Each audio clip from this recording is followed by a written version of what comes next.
Human rights and the fifth estate.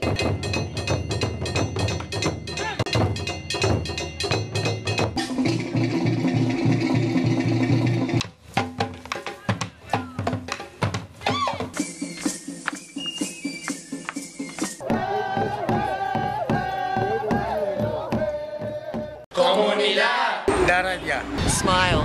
Harambe. Suicide. Makar. Righteousness. Habla. Human rights and the fifth estate.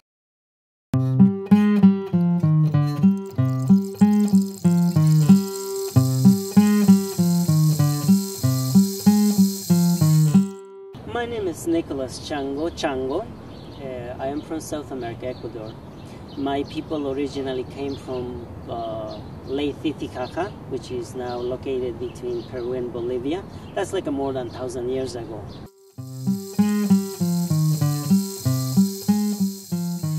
Well, there are prophecies from my elders that they have told me that is when I will be very young, I will be leaving, because I have to go and remind the people about the spirituality and practice the human rights wherever I am. So that's what happened more than 20 years ago, and I left the country and I end up in this United States.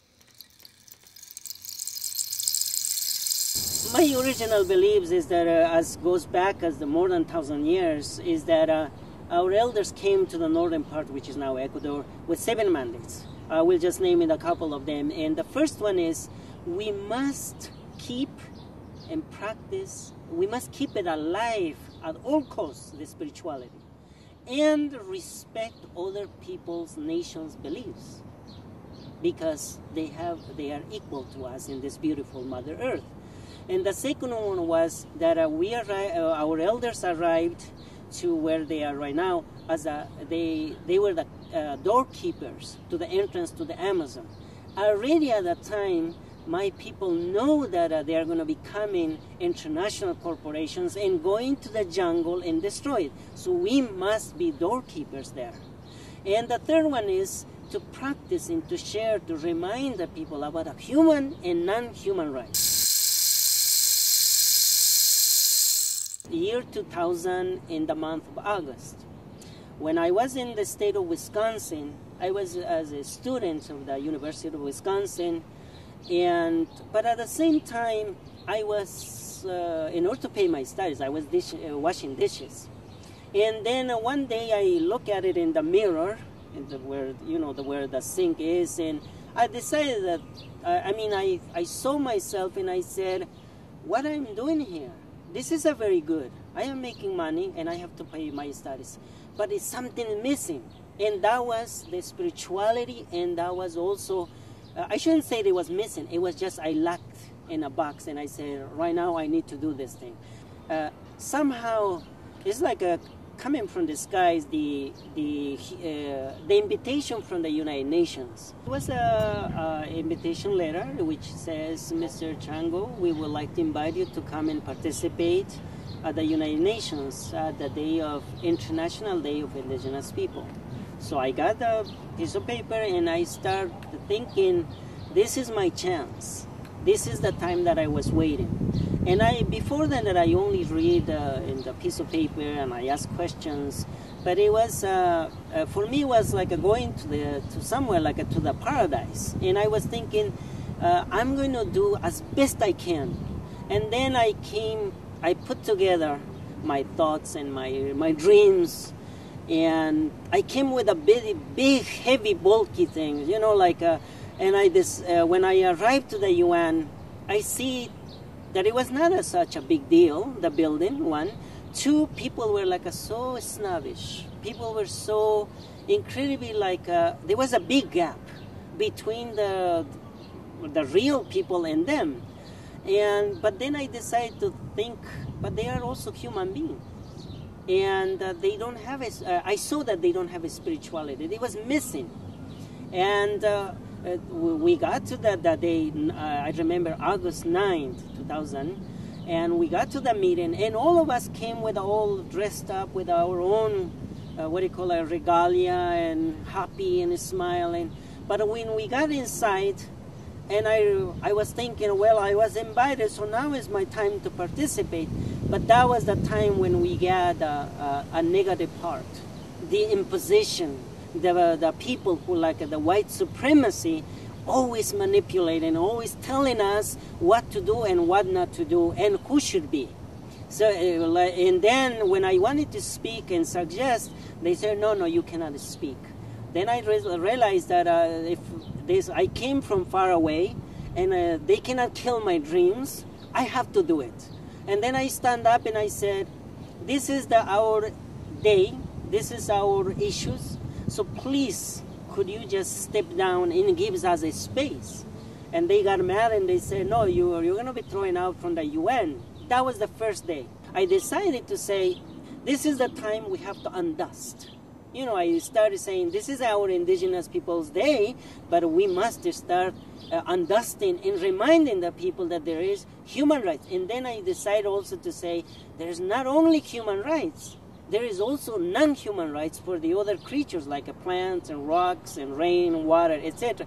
But the other issue that I found is also that when I look at it, I found out that I remember that at the time that in English is human rights, but in Spanish it is, and I remember the Miss Eleanor Roosevelt was holding a charter in Spanish. It says Declaración Universal de Derechos del Hombre.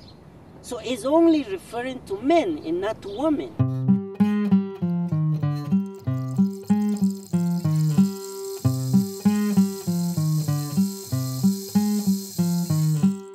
Our declaration, it is 46 articles compared to the Universal Declaration on Human Rights. Our declaration is 46 articles and refers to all kinds of beings, you know, into this universe. It's not only like 30 articles referring to the human rights issues, but ours refers to the water, to the trees, refers to the sky, refers to the spirituality, refers to the women, refers to the gay and lesbian, refers to the, what do you call, the disabled people. The people who were there, they were humans. They are humans, but they are not like our kind. They are not in our side.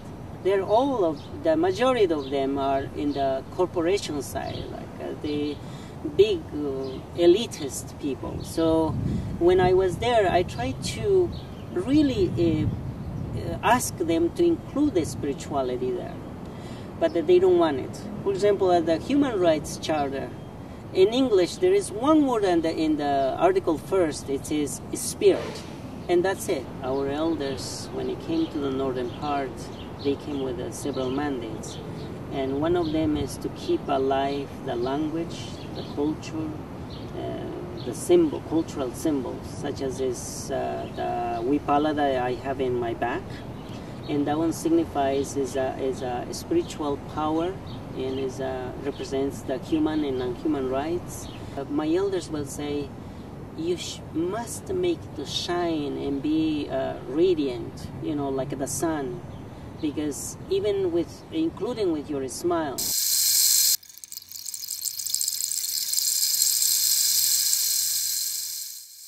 When we start speaking in that way, they say, oh, the Indians are confused. I am not confused, and I was not confused. I was, because the trees, when they are being cut down, the trees has a soul. The trees have feelings. The trees have emotions. So in the indigenous world, we talk to them every morning. We go and say, hello, how are you? You know, and so we communicate with them.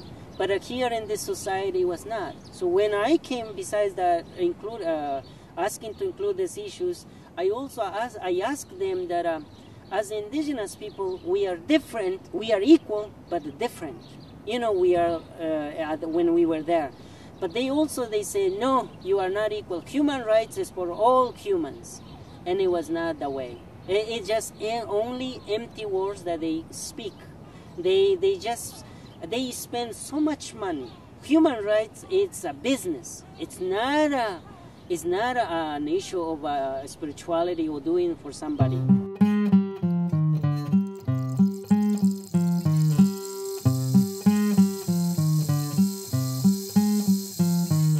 after 7 years being participating, I was banned or kicked out forever.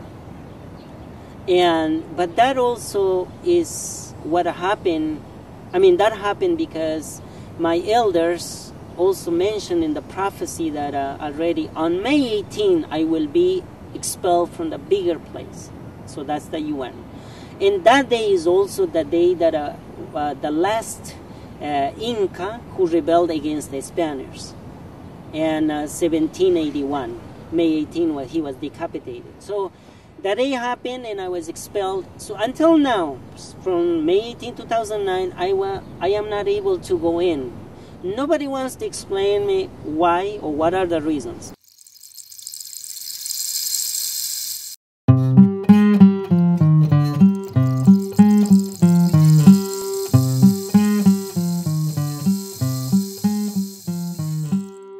The UN still uses a model that doesn't take into account connecting at the heart. It takes into account connecting with our heads. So decision making, where people are seated, their little name tags around them. It's still what I would call a more patriarchal model.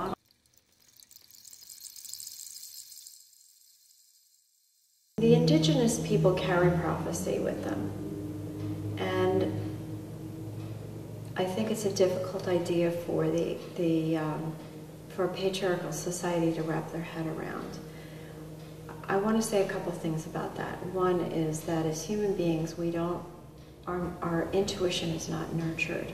We're living in a time where we are seeing unprecedented numbers of conflicts. Domestic violence, interpersonal violence, war between nations, war between neighbors. We have to move away from the traditional models because they're not working anymore. And we have to move towards a way of connecting us more as equals and as human beings.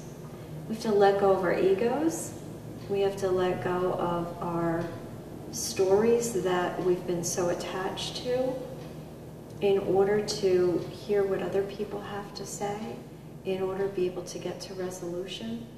And so the sooner we do that, the better. I met a Native American from Alaska who is part of the Indigenous grandmothers.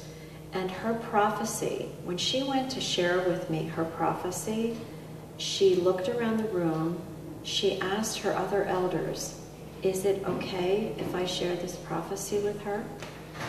And she shared with me, and it was in writing, how 9/11, she saw 9/11 happen as a little girl. She knew it was going to happen. And I got chills. I get the chills to this day when I think about her sharing that with me, that she saw the Twin Towers coming down. This is a woman who is 80 years old. The Twin Towers didn't even exist when she was born, yet she had this prophecy as a little girl. Her culture nurtured their prophecies. In other words, they didn't say, how could that be possible? But that's what we do to so many people. We might feel something is going to happen, but we will have many people around us just poo-hooing the idea. So I'm a believer in being able to unpack a prophecy to understand it better. We haven't been taught to honor not just human beings, but the life that supports human beings. All we see is the human being. We're not seeing this vast support system that supports us.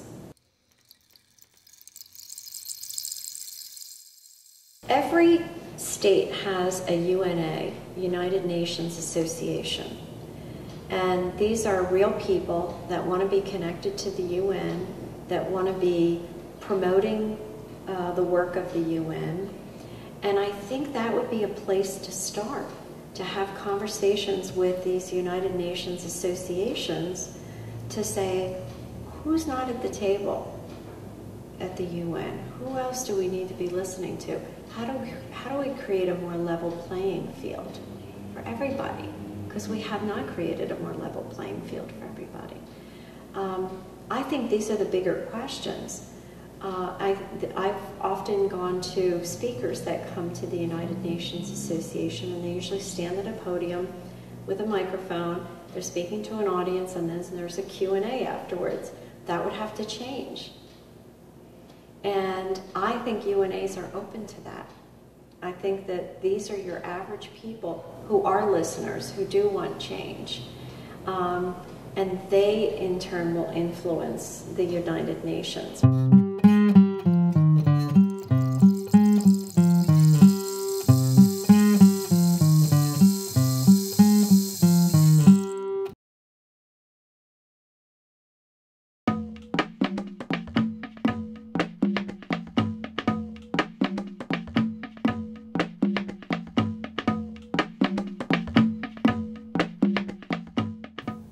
Pakistan is a country where most of the people are Muslims.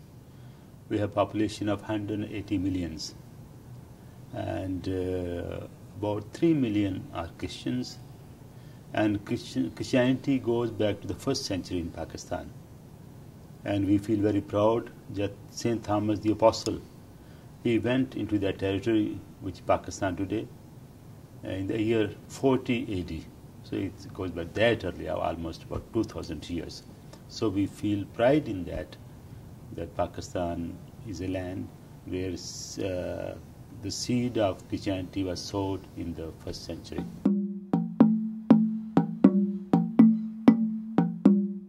There is a problem of terrorism which is affecting our whole country. And there have been attacks on the mosques, there have been attacks on temples, there have been attacks on Christian churches, there have been attacks on public places. So these are some people who are creating kind of terrorism there, but most of the people of Pakistan, they're peace-loving people. And we have democratic country. I mean, we have democracy there, we have democratically elected Prime Minister of Pakistan.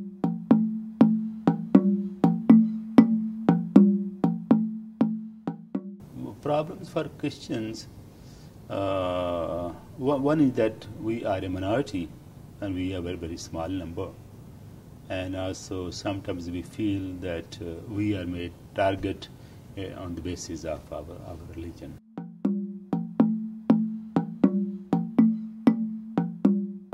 We are native Christians, and that gives us pride, but because of some attacks on Christians, being a minority, we feel threatened.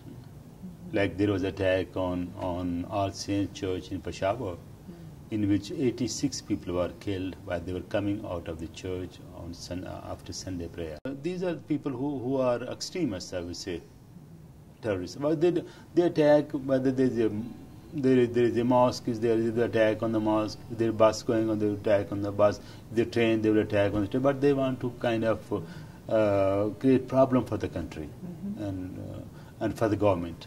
So we are not isolated. We are not the only one who have problem. Hindus also have problem. Muslims have problem. Among the Muslim Shiites, they have problem. There have been attack on the churches. There have been some attacks on Christian colonies. So with that, we feel that we are having very hard time in Pakistan. But I mean, our preference is to live in our country and work for the betterment of our country, to play our role. And we Christians have been playing a very vital role, very important role, especially in the field of education, in the field of medical care, and also in the field of human rights and equality. Pakistan Christians, Catholics and Protestants, they are very united, because we face the problem which is common, whether one is Protestant, one is Catholic, but we also find many Muslim organizations, they express solidarity with us. They fight for our equality, they fight for human rights, and they fight for our human status and the problems that we are faced with. So we believe that if we want to overcome our problems, we need to work together with our Muslim brothers and sisters, and to make it very clear that most of the people, most of the Muslims in Pakistan, they are peace-loving people. There are many families in Pakistan who have benefited from these organizations, from this interfaith dialogue and harmony. Even in Peshawar, like when there was attack on the church, these were the Muslims first who came to the help of Christians, and they attended the people who were wounded in the attacks. And Muslims from the neighborhood, they brought kind of clothes for them and sheets to cover their bodies, and also they took them to the hospital immediately after the attack. I went there and I visited 4 or 5 Christian families, and they were witnessing that our Muslim neighbors, they have come to us, and they have come in our hard times, and they have helped us financially also, and morally also, and spiritually as well.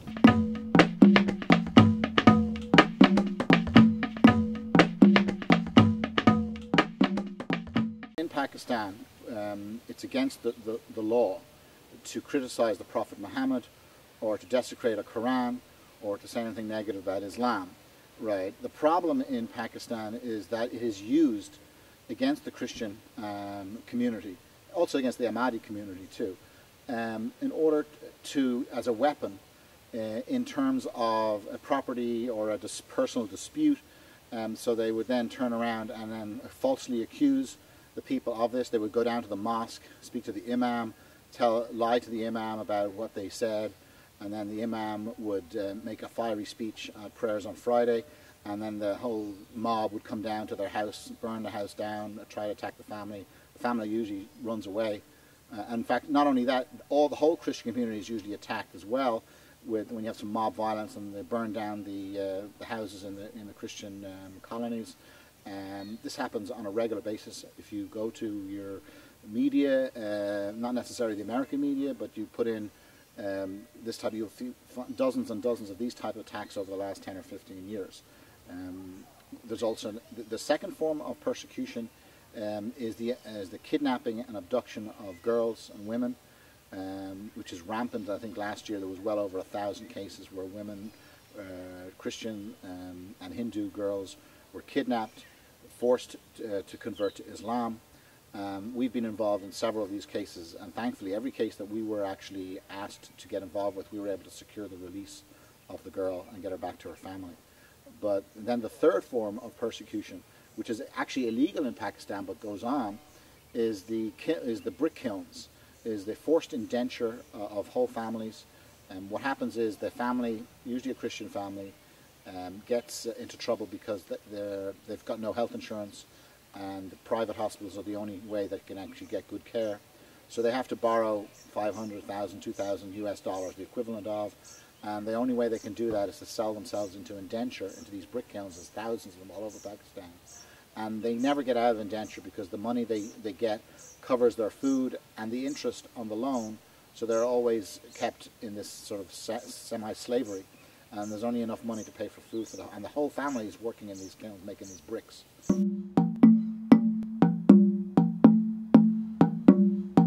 What we've done over the past several years is we've actually hidden people that have been falsely accused, and we've hidden them, and we've actually got them out of the country.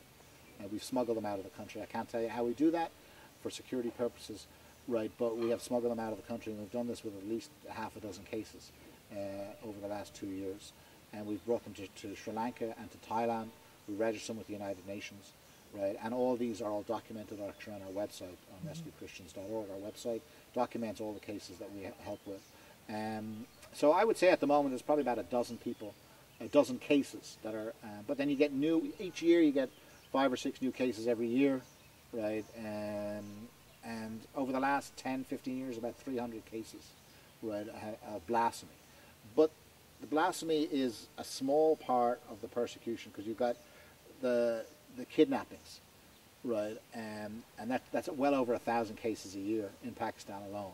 We were actually the only organization to actually get somebody freed and acquitted from court, which is very, very difficult, because the prosecution are corrupt, the judges are corrupt, or if they're not corrupt, they're afraid, right, to actually not give a conviction. In other words, they must convict.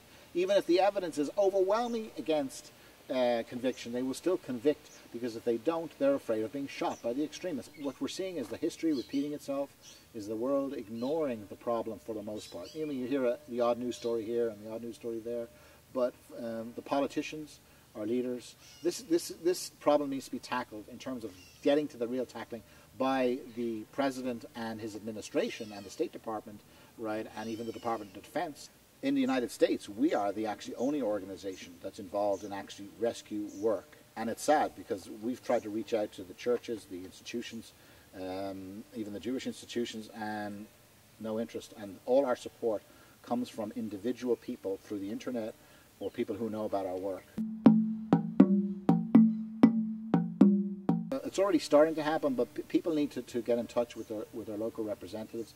They need to organize within their own local community, because all politics is local. So if you have a local congressman, right, he needs to be made aware that he needs to start taking a stand. Also the church. The church is a very important component, because the church is silent in this issue. So if you're a member of a church, right, and go to your elders, go to your pastor, and tell him, and not just, and one person is not good enough. You need to gather maybe 5, 10, 20% of your congregation,